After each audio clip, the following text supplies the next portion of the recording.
Warahmatullahi wabarakatuh. Waalaikumsalam warahmatullahi wabarakatuh. Selamat siang Ibu Kepala Sekolah. Selamat siang.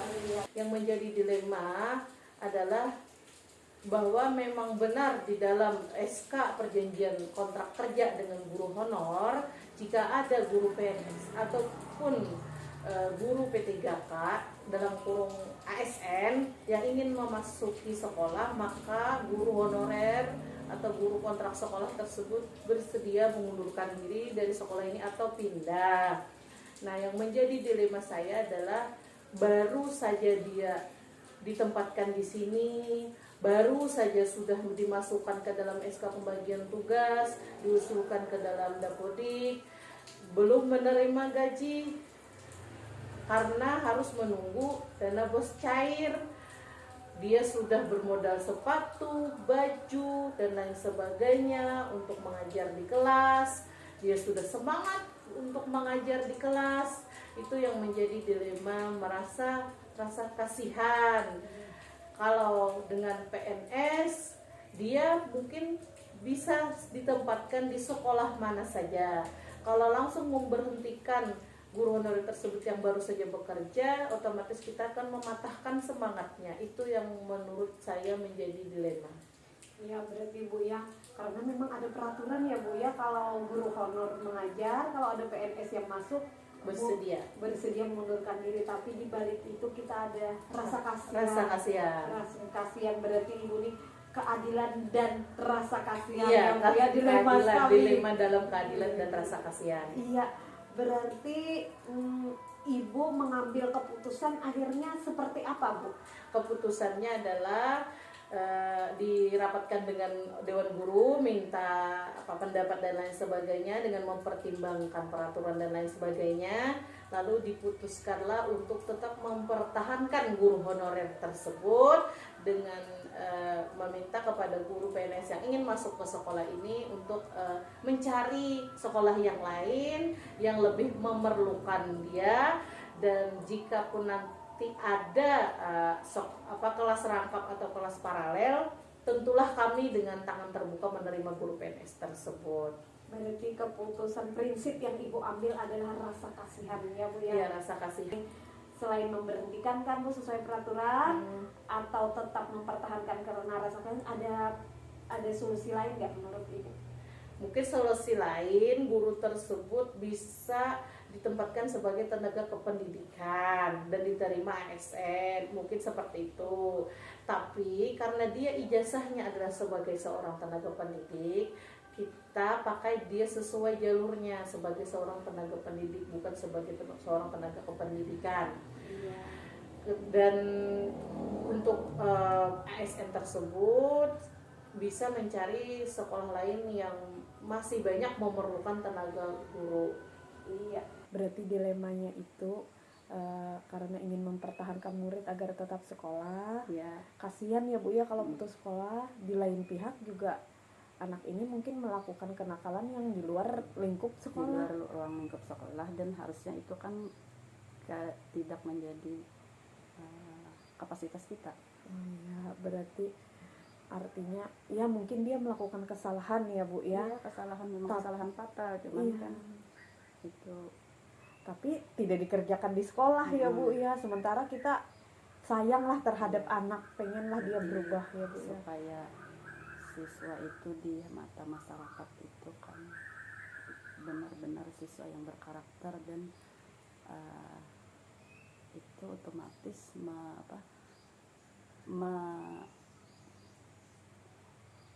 menimbulkan pandangan masyarakat terhadap sekolah kita. Nah, itu kaitannya. Iya, pandangan Bu, bagaimana selama ini mendidik anak, mungkin seperti itu Bu ya.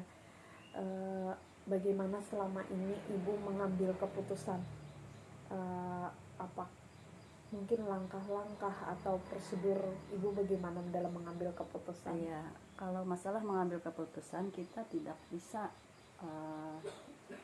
mengambil kebijakan sendiri tanpa melalui kan yang setiap hari di kelas itu kan dewan guru kelas. Jadi kita panggil guru kelasnya, kita panggil orang tuanya, Bahkan guru kelas ini tidak hanya kelas yang bersangkutan, semua guru kelas, semua wali kelas kita panggil, kita adakan rapat, semacam rapat luar biasa, rapat dadakan. Nah, dari mereka kita dapat masukan-masukan bagaimana jalan yang terbaik. Ada beberapa pendapat yang mungkin kita di sana kita ambil beberapa pendapat yang seirama di situ. Nanti kita kembalikan lagi ke orang tuanya, mau kayak apa anak pian ini, pian wanilah maulah berjanji.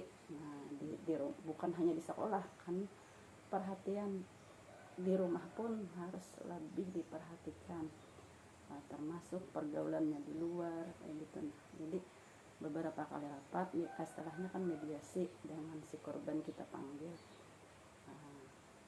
Jadi alhamdulillah dengan cara bukan keputusan bukan di kepala sekolah sih, keputusan bukan di kepala sekolah, itu yang tertanam di pemikiran kami selama ini.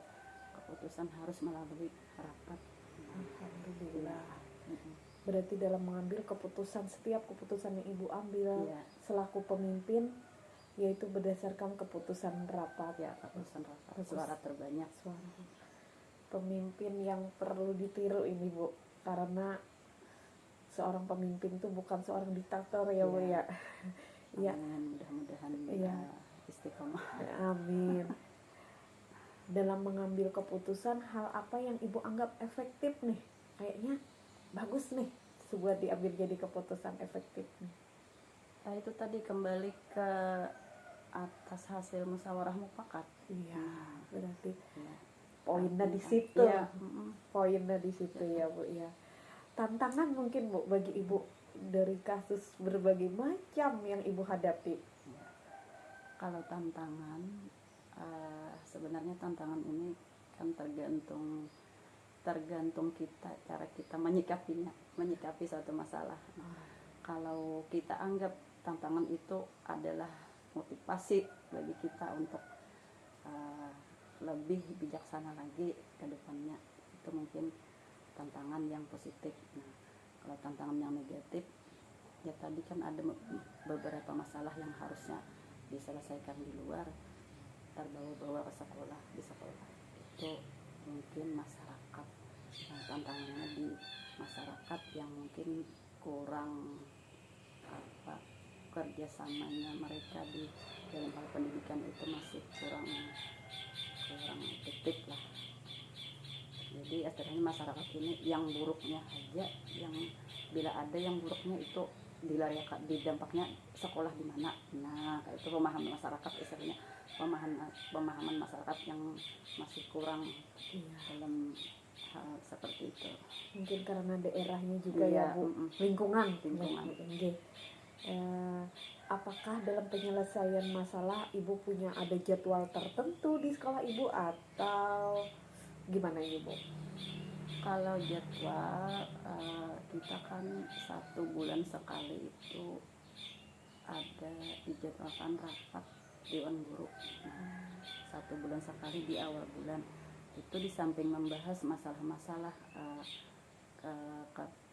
tugas-tugas kita sebagai guru, lalu diselipkan di sana ada kendala-kendala selama ini 1 bulan terakhir terhadap pembinaan siswa di kelas. Nah, juga mungkin ada laporan-laporan itu kan yang secara terjadwal. Cuman kalau ada masalah yang tadi dadakan, kita rapatnya kita adakan rapat semacam rapat darurat, rapat luar biasa. Nah, seperti itu. Berarti ada yang rutin memang 1 bulan sekali. 1 bulan sekali itu di sana diselipkan juga bagaimana adakah hambatan-hambatan, adakah laporan-laporan yang mungkin mengarah ke sana tadi. Ya, ada juga yang memang sesuai situasi dan keadaan ya. Adakah mungkin seseorang atau pihak lain yang bisa membantu ibu dalam menyelesaikan masalah mungkin Bu? Kalau dalam hal ini kan kita di dalam satu sekolah itu anggapnya satu tim. Nah di sana kan tidak hanya satu orang, ada 6 wali kelas, ada guru PAE, ada guru video kan. Kalau yang kita kan di SD ini belum ada guru yang khusus menangani masalah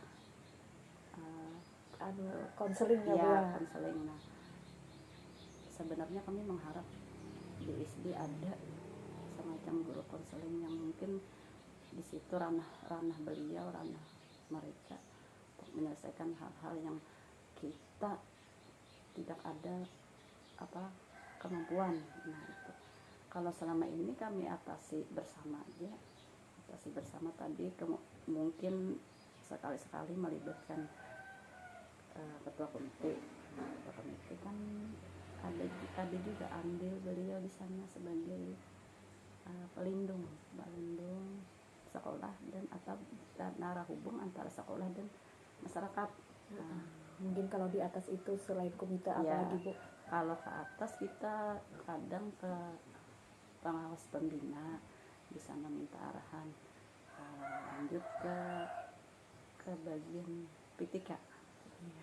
Bukan data bina SD. Nah, ke bina SD di sana. Iya. Berarti Bu ya kalau tidak bisa pun teratasi, naik lagi ke jenjang yang lebih memang alurnya Cuman selama ini alhamdulillah sudah bisa diatasi. belum pernah panjang sampai ke dinas pendidikan. Alhamdulillah. Berarti Bu ya berdasarkan rapat, karena kalau udah rapat hasilnya Ya. pasti insya Allah yang terbaik ya Bu ya. Terima kasih Bu atas wawancara hari ini.